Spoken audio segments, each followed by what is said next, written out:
Welcome back to the channel economic studies. I am Nida educator और मैंने आपके लिए 50th क्वेश्चन नहीं छोड़ा था, बल्कि मैंने थोड़ा सा छोड़ दिया था, आपका इनकम्प्लीट करके छोड़ दिया था। 48 क्वेश्चन में आपको सिर्फ कैलकुलेशन करनी थी, बाकी सब मैंने कर दिया था। Okay, but I am going to continue that only. उसमें थोड़ा मुझे समझाना भी था, because they are asking calculate price elasticity of demand.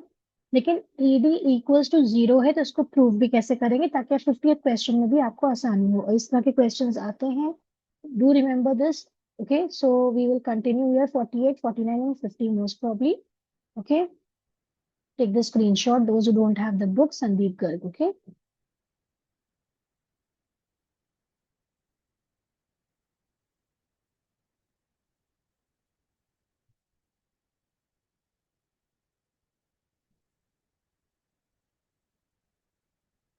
Okay, so very quickly I'm just going to recall this.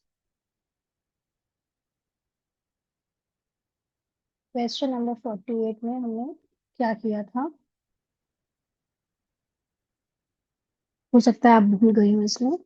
So let's start revising that. 48 question में आपको price given था 13, P1 था आपका 15, क्वांटिटी 11 थी, और दूसरे में Q1 में भी क्वांटिटी 11 थी। ओके, तो अब हमें पता है कि delta Q equals to Q1 minus Q। Okay, so you will get how much, 11 minus 11 equals to 0, and delta P equals to P1 minus P. So you will get 15 minus 13 equals to 2. इतना समझ में आ गया, इतना याद हो गया होगा। Now they ask you about elasticity of demand. So आपको फॉर्मूला पता है elasticity of demand का।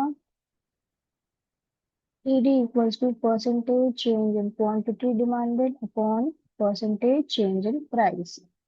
Percentage change in quantity demanded क्या होगा, मैं फिर से सॉल्व करके बता रही हूँ, right.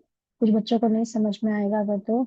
Delta q upon Q into 100, से 0 upon 11 into 100, you will get 0, and percentage change in price equals to delta P upon P into 100. So you will get how much? 2 upon 13 into 100. So you will get 15/38। ये वाला calculation मैंने आपको छोड़ दिया था, right. Till here you have to do. Now what you will do, you will put the formula में आप ये लगा देंगे इसकी values, right. So 0 upon 15.38 equals to 0। तो ईडी आपका कितना आ रहा है, ED equals to 0 is your answer. Okay, this is your answer. Now what you will do here, आपने देखा कि यहाँ पे सिर्फ क्या है, क्वांटिटी में चेंज नहीं है लेकिन प्राइस में चेंज है। ठीक है, प्राइस यहाँ पे 13 से 15 हो गया, देखिए बढ़ गया, पहले 13 था 15 हो गया। There is a change in price but no change in quantity. So when there is change in price but no change in quantity demanded, demand is vertical, straight line, parallel। ये लिखना पड़ेगा, ठीक है, ये स्टेटमेंट पूछा जाता है। To y axis, this is the statement, that is, यहाँ पे भी आपका ये आ जाएगा, that is ED equals to 0, elasticity of demand equals to 0। There is change in price but no change in quantity। Okay, now how you are going to draw the diagram here, diagram भी उसका बना दोगे तो marks full मिलेंगे, right. y o x, this is quantity, here you have the price। तो अब ये क्या हो रहा है आपका, प्राइस चेंज कर रहा है, राइट, और डिमांड आपकी एक जैसी है। प्राइस यहाँ पे देखो चेंज कर रहा है, but demand is still. So this is the ED equals to zero. ये इस तरह का पूरा क्वेश्चन आ सकता है। ओके, आप देख के भी इसको बता सकते हैं कि when there is no change in the quantity but there is change in price, तो ईडी इक्वल्स टू जीरो होगा। लेकिन इसको अगर आप करोगे तो पूरा आपको समझ में आएगा। Okay, 48 question, please take the screenshot, very important question. Question number 49। Question number 49 में क्या बता रहे हैं, जल्दी से देख लेते हैं। The price elasticity of demand of commodity is 0.1। तो ED equals to 0. minus 0.5, sorry. Okay, at price of 20, total expenditure on it.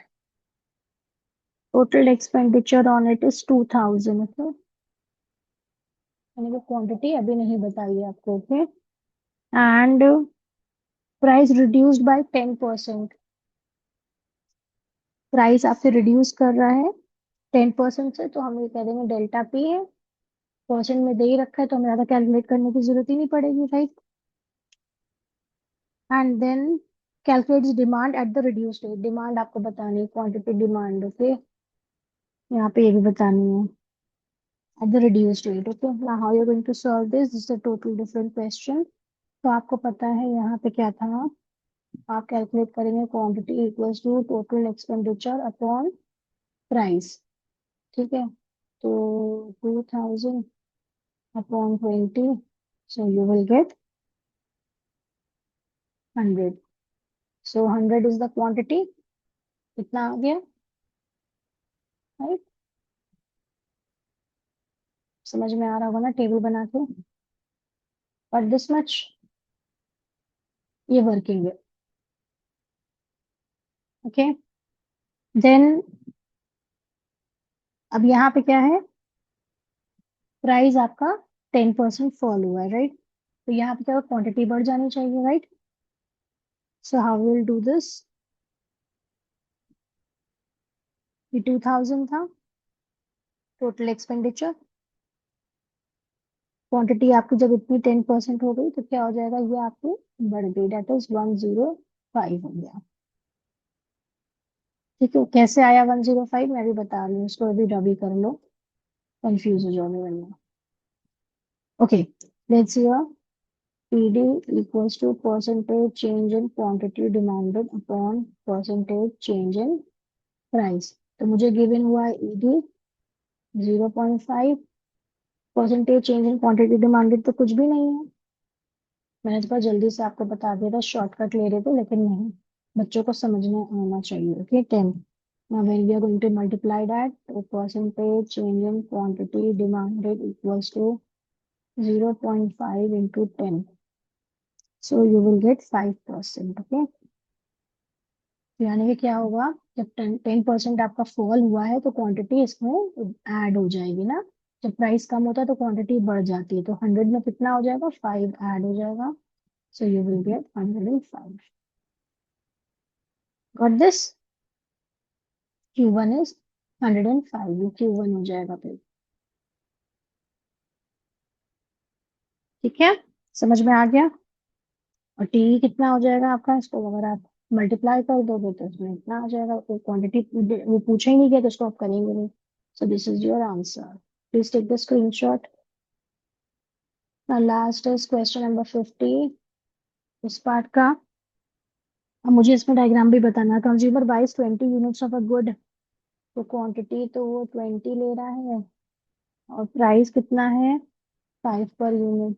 Okay, he incurs an expenditure of rupees 120, और एक्सपेंडिचर इनकर कर रहा है 120 का। When he buys 24 units, 24 units, calculate price elasticity of demand, comment upon the like. ये अच्छा आधा छोड़ दिया उन्होंने, ठीक है। तो हमें P1 भी कैलकुलेट करना है। ओके, और टोटल एक्सपेंडिचर भी कैलकुलेट करना है, राइट। ये जो है आपका बताया है, just wait here. Total expenditure very buys 24 units, ये 24 यूनिट्स का है, ठीक है। ये पहले वाले का नहीं है, ये दूसरे में बताया गया है। व्हेन ही incurs, यहाँ पर तो ये भी मिसिंग है और ये भी मिसिंग है, ये दो चीजें मिसिंग है। Got it. Now how we going to find out total expenditure का? मुझे पता है प्राइस इंटू क्वांटिटी, तो पी इंटू क्यू, ये आ गया 100, राइट। और यहाँ पे क्या आ जाएगा आपका? प्राइस के लिए टोटल एक्सपेंडिचर अपॉन क्वांटिटी, तो ये कितना आ गया?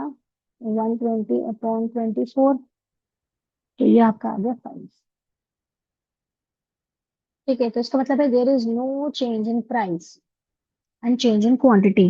इसका मतलब है when there is no change in price and is perfectly elastic, हम ये भी लिख सकते हैं,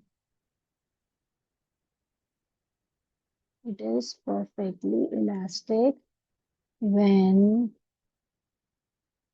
there is no change in price. मैंने कैलकुलेट भी नहीं करा ना, but quantity changes, okay, demand curve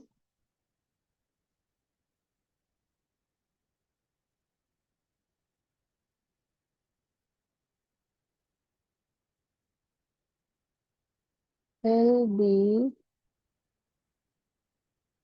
horizontal, straight line. Got it here? समझ में आई बात? ठीक है, horizontal straight line यहाँ पे आ गया। When there is no change in price, जो हमने अभी भी किया था उसी तरह का है, ओके। यहाँ पे क्या आ रहा था? ED equals to this. Got it? Perfectly elastic demand। अब इसका डायग्राम भी बना दो सिंपली।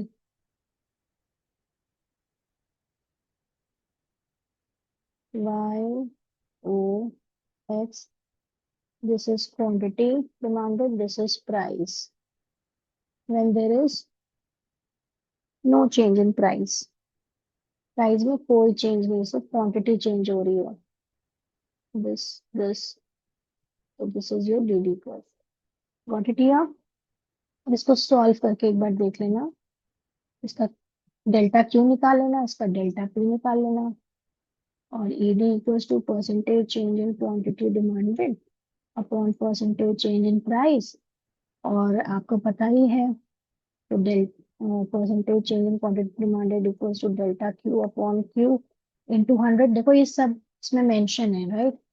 आप अपने आप निकालिएगा। और डेल्टा पी कैसे निकालोगे? Percentage change in quantity, sorry, percentage change in price, तो delta p upon p into 100। फिर इसको इस फॉर्मूले में पुट करोगे, ठीक है, सो you will get the answer. Got it here? ED is infinite, okay, that is as demand is perfectly elastic, infinite, ed equals to infinite। Got it here? As there is no change in price but change in quantity, ठीक है, ed equals to infinite, ये आपका answer है। जिस तरह भी चाहो उसको आंसर मार्क कर सकते हो। So with this we come to the end here, hope you like it, please subscribe my channel for more numericals, okay, thank you so much।